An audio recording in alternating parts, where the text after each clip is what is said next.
Nous avons laissé les saintes femmes au tombeau dans une attitude de mémoire. Elles se rappelèrent ces paroles. Vous voyez, les chrétiens, à la suite des juifs, ce sont des hommes de la mémoire. Faites cela en mémoire de moi. Il s'agit du sacrement de l'Alliance, de l'Eucharistie, et qui nous donne le corps et le sang de Jésus aujourd'hui. Il nous le donne dans le partage de la nourriture et de la parole. Et il nous invite à faire comme il a fait. Vous ferez comme j'ai fait. Vous vous laverez les pieds les uns aux autres. Donc ces femmes sont des femmes de mémoire. Les femmes transmettent la vie, elles portent ce qu'elles ont reçu, elles ne l'oublient pas. L'homme, bon, il peut rencontrer une femme, aller jusqu'au bout d'une relation intime avec elle et oublier. La femme, elle ne l'oublie pas. C'est inscrit dans sa chair, c'est inscrit dans son cœur. Et c'est ainsi une vie qui est provoquée. Ces femmes sont relevées et envoyées pour enfanter la parole. Elles sont arrivées, elles ne disaient rien, même en chemin entre elles, elles ne se sont posées aucune question. Elles ont entendu une parole, cette parole les fait vivre, et la vie, à travers elles, doit se répandre. Simplement, voilà.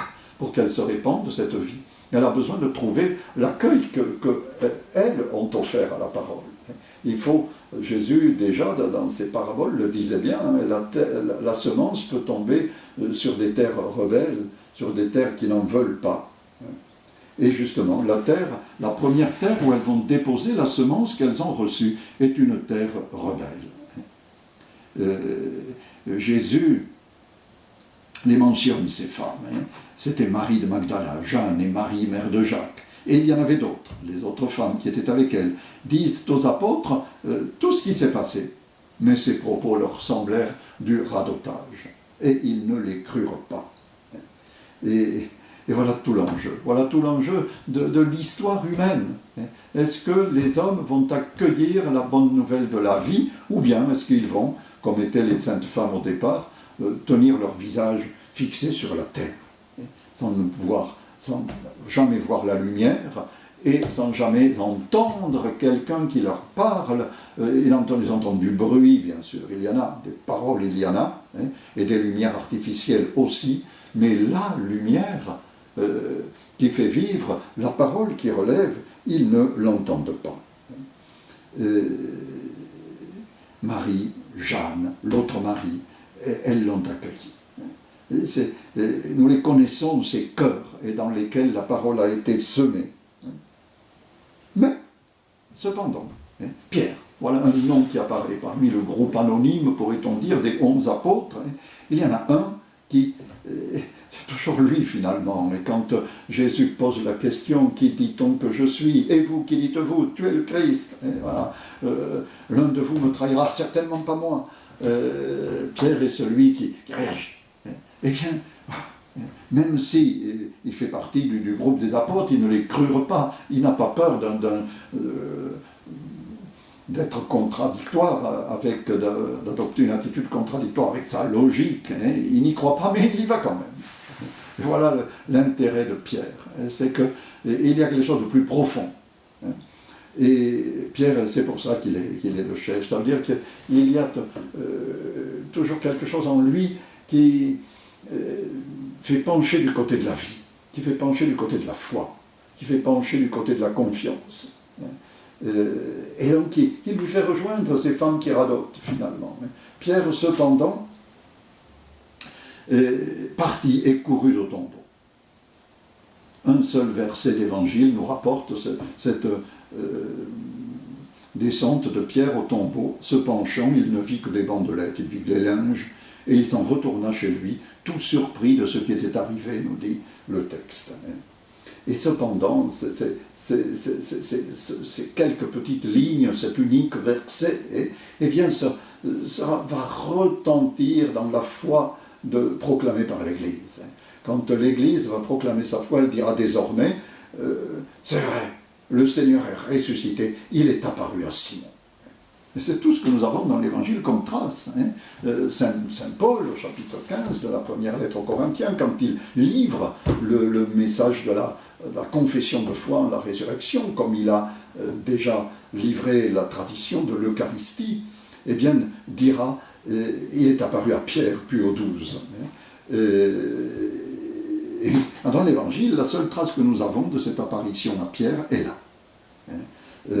Parmi les apôtres, il se lève, et c'est le mot qui est employé pour la petite Marie quand elle se lève de Nazareth et qu'elle s'en va vers la maison d'Élisabeth. Elle se lève et elle part vers la montagne. Et ce mot, c'est le mot que les Grecs emploient pour dire la résurrection. Quand ils parlent de l'Église, que nous appelons le Saint-Sépulcre, ils l'appellent la résurrection, l'anastasis.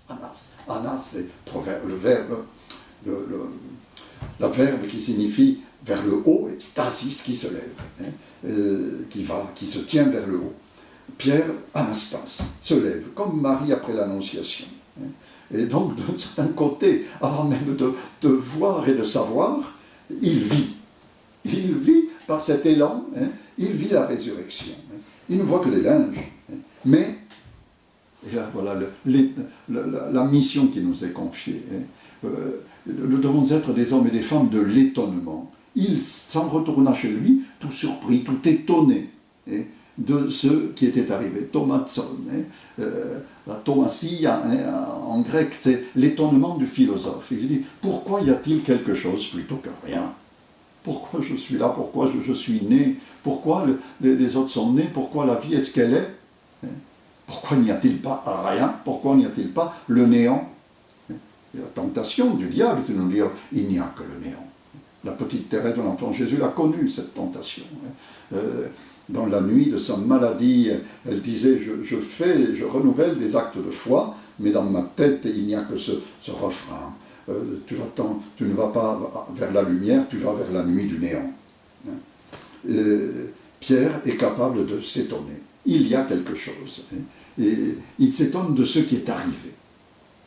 C'est le mot aussi qui est employé, un verbe tout simple, ce qui est là, ce qui est arrivé, qui est employé par la petite Marie au moment de l'Annonciation, que m'arrive, que m'advienne, que se passe pour moi ce que tu viens de dire. Que ça soit, que cet événement soit, pas simplement un événement, oui, j'ai lu ça sur le journal, bon, puis demain je verrai autre chose. Il s'est passé quelque chose, et ça l'étonne. Et je pense que toute l'apparition de Jésus ressuscité à Pierre est là. Il est soulevé de l'intérieur, il se met en route, il va au tombeau, il ne voit rien, et en même temps, il s'est passé quelque chose. Et il reste étonné de ce quelque chose qui s'est passé. Donc, l'apparition est ici, en quelque sorte, en creux. Et au fond, c'est tellement important pour nous. Il est vraisemblable que nous n'ayons pas d'apparition lumineuse du ressuscité. Mais est-ce que nous aurons cette attitude en creux? Est-ce que nous aurons cette disponibilité? Est-ce que nous saurons nous lever à l'annonce de cette nouvelle? Est-ce que nous saurons constater que Jésus n'est plus enfermé dans nos raisonnements, dans nos attentes, dans nos pensées, dans nos sentiments. Les linges sont là posés à côté, c'est-à-dire nos raisonnements, nos sentiments. Bien sûr, il s'est coulé là-dedans. Il s'est coulé là-dedans, mais pour en sortir. Et donc nous aussi, nous sommes coulés dans cette dureté du quotidien, ou cette routine, ou ces blessures, ces choses qui nous font mal, ces épidémies, ces confinements, etc., des tas de choses de ce genre. Et en même temps, tout cela est à côté. Il y a autre chose. Est-ce que nous voulons garder en nous la trace de cet étonnement? Est-ce que nous voulons nous demander, nous aussi, mais pourquoi y a-t-il ce quelque chose? Pourquoi suis-je là? Pourquoi est-ce que j'écoute cet enseignement? Pourquoi j'attends? Eh bien, désormais, avec Pierre, nous devenons ainsi, par cette question même, témoins du ressuscité.